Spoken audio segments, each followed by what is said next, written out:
Hey guys, the last game in Super Rugby Aotearoa week 4 is probably one of the biggest games in rugby, with the Blues taking up the Crusaders in this one, and it is going to be a huge one. I can't wait to see it on Sunday morning over here in South Africa.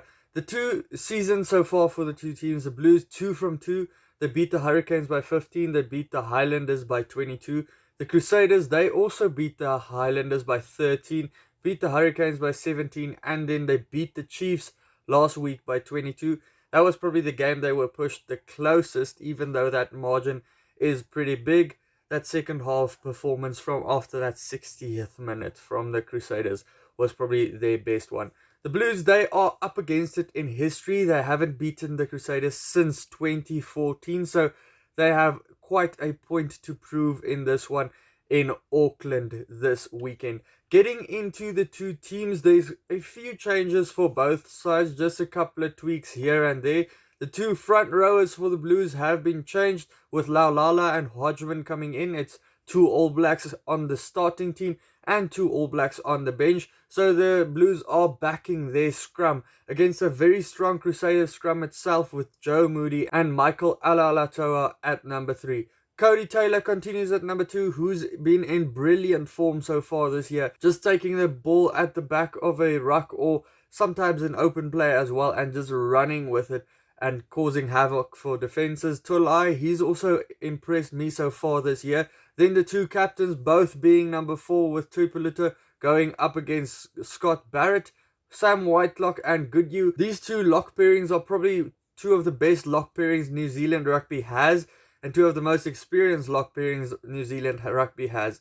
Then we get to the loose forward pairings. There's a change for each side, or a couple of changes for each side, with Akira Ioane at number 6 versus Ethan Blackadder, who comes in for the Crusaders. He was good in that game he started the other day. The guy hasn't played much rugby of late with all the injuries that he has had in recent years. Then Avili Talatui, he goes from number 6 to number 7 this week around, and Gibson comes in for the Blues at number 7. So 2-2 versus Grace. It's always a big battle here, because it's the two youngsters and the two guys that are pushing for All Black selection at number 8.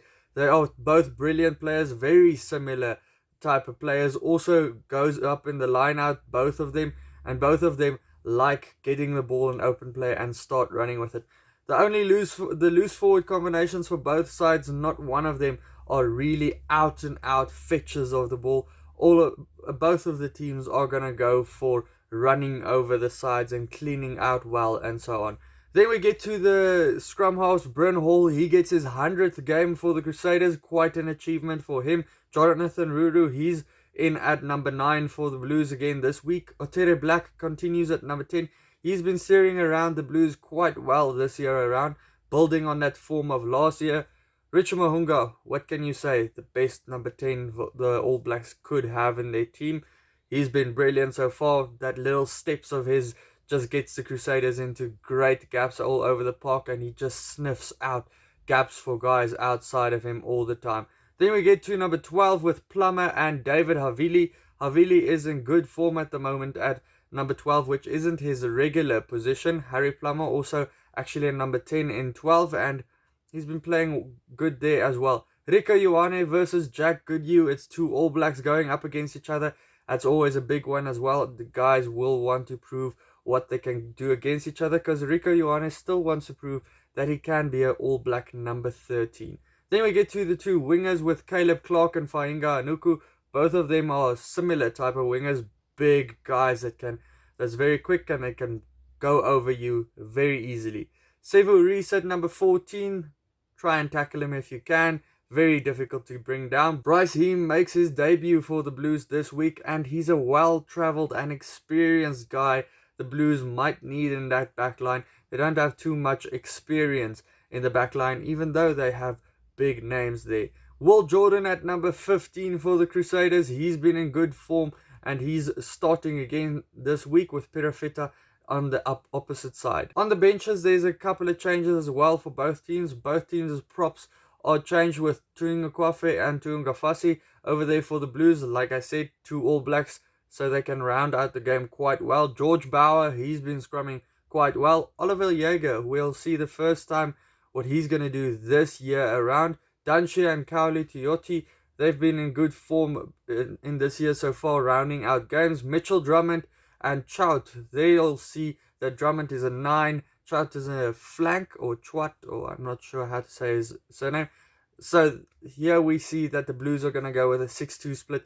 They want to win this game with forwards. They know the Crusaders can really hurt you with their forward dominance.